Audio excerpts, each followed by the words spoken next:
За бүгдээрээ сайн уу? Ирланд улсаас мэдчилж байна. Одоо энэ бичлэгээрээ болохоор Монголоос Ирланд руу Франкфуртаар дамжаад яаж ирэх тэр зааврыг оруулж байна. Одоо ингэ зөндөө олон хүмүүс виза аваад ирэх гэж байгаа учраас тэднэрт аль болох хэрэгтэй мэдээллийн нөгөөхүүднээс энэ бичлэгийг оруулж байна. Франкфуртын нислэгээр нэг том чумдаан нь 23 кг-ыг зөвшөөрдөг. За тэгээд гар дэшиг бол 7-8 кг гэдэг. Гэхдээ зарим хүмүүсийн гар дэшиг хэллээ, зарим нь бол хэлэхгүй тэгээ оруулж илээ. Тэгээ хэрвээ 2 том ачаатай байх юм бол нөгөө нэг ачаандаа 280 сая төгрөг төлж ирэхээр юм байна.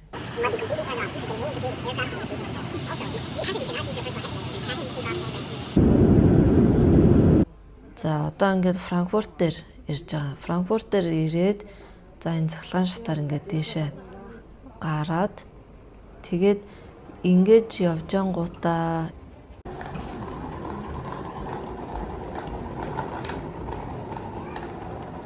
энэ нэг самбар аваад connecting flight гэсэн. Энэ дээр болохоор цаашаа үргэлжлүүлээд явах нислэгүүд нэг харагдаж байгаа. Одоо энэ дээр жишээлбэл Dublin B27 гэсэн ийм одоо гейтээс нисгээр байгаа. Тэгтээ нэг анхаарах юм нь бол Франкфуртын энэ гейтүүд бол дандаа өөрчлөгддөг. Тэгэхээр ерөөсөө байн тэр нөгөө дэлгэцүүд айгуу сайн шалгаж явах хэрэгтэй шүү. За. Тэгээд энээс гадна гейтүүдийг шалгадаг ийм линк байгаа. Энэ линкийг би доор оруулчихна. За тэгээ энийгээр ингээд ороод тэгээд цаг энтрээ оруулаад хаашаа явах байгаа гэсэн мэдээллүүдээ оруулах юм бол энэ дээр гейтийн мэдээлэл гараад ирнэ. Тэгээд энэ дээр бол B26 гэж байгаа байхгүй юу? Вебс одоо линкээр ороод харахаар тэгвэл саяны тэр самбар дээр болохоор B27 гэжсэнтэй. Тэгэхээр ингээд зөрүүтэй байгаад байгаа гэсэн үг. Тэгвэл ер нь эцэст аль алин ингээд хараал тулгаал явж байвал зүгээр шүү. За. Ямар ч л байсан B гэдэг гейтээс явах юм байна те. Тэгэхээр B гэдэг гейтээ олж авна гэсэн үг хамгийн түрүүлээд. За тэгээд энэ дээр ингээ connecting flights гэдгээ дагаад явсаар агаад одоо энэ өсгөнүүдийн гейтүүд байгааз эдрийг харж агаад бигээ дагаал сумаа дагаал яваад байна гэсэн үг. За энэ бас нилээ явнаа. Явж агаад тэгээд ингээд явах тусам гейтүүдийнх нь дугаар тоо бас ингээд цөөрөд байгааз.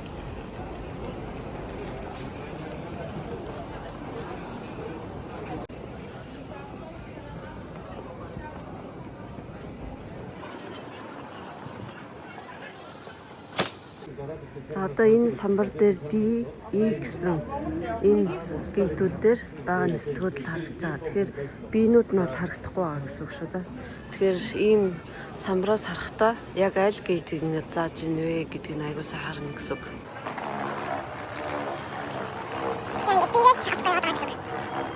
За одоо энийгээр дээшээ гараад тэгээд нөгөө тарамвайдаа суугаад терминалаас олж байгаа шүү.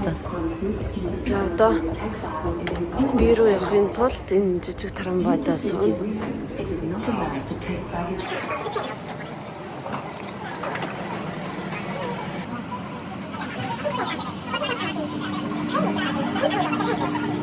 За одоо C-дээр зогсож байгаа дараагийн буудлын би тэнд буунаа.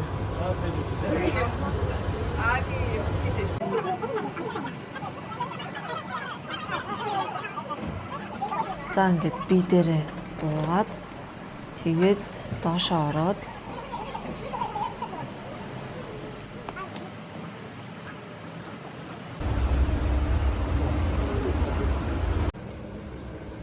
тэр сумаа дагаал яваад.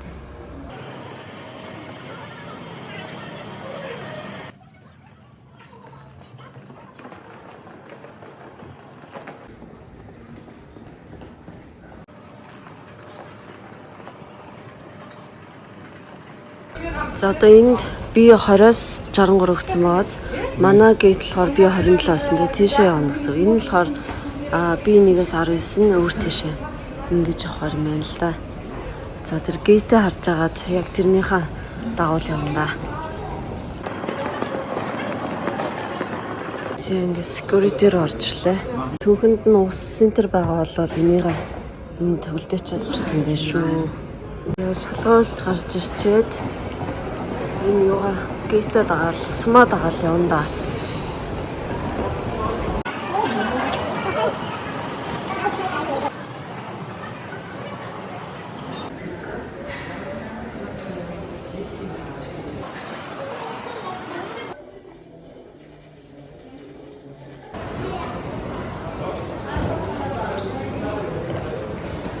Зяа ингээд би 20 өдөр орж ирлээ дээ.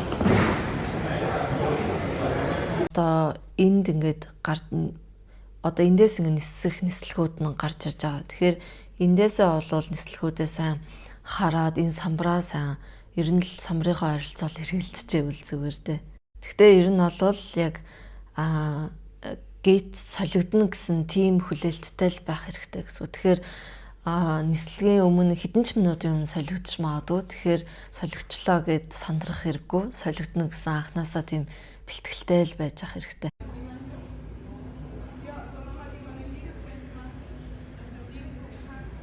Зя ингээд паспортаа үзүүлсэн. Онгоц руугаа орж байна.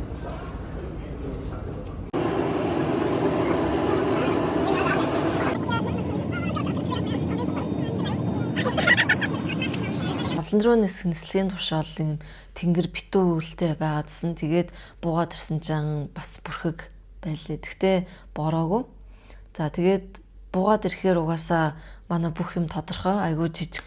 За тэгээд ингээд шалгуулад ороход ялангуяа нөгөө Ирландд анх ирж байгаа хүмүүсээс жоохон асуулт асууадсан. Одоо ямар зорилгоор ирж байгаа, урилга нь байна уу?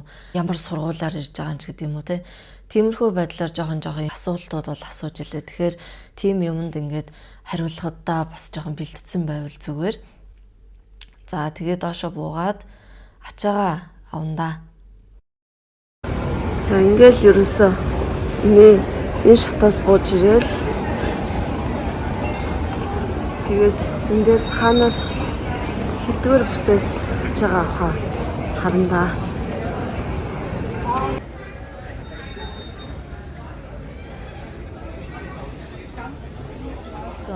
Франкфуртын онгоцны буудал шиг тийм төөрхөөр том биш, бүх юм нь ойлгомжтой жижигхэн. Тийм болохоор ер нь бол нэг асуудал байхгүй хаа л гэж бодож байна.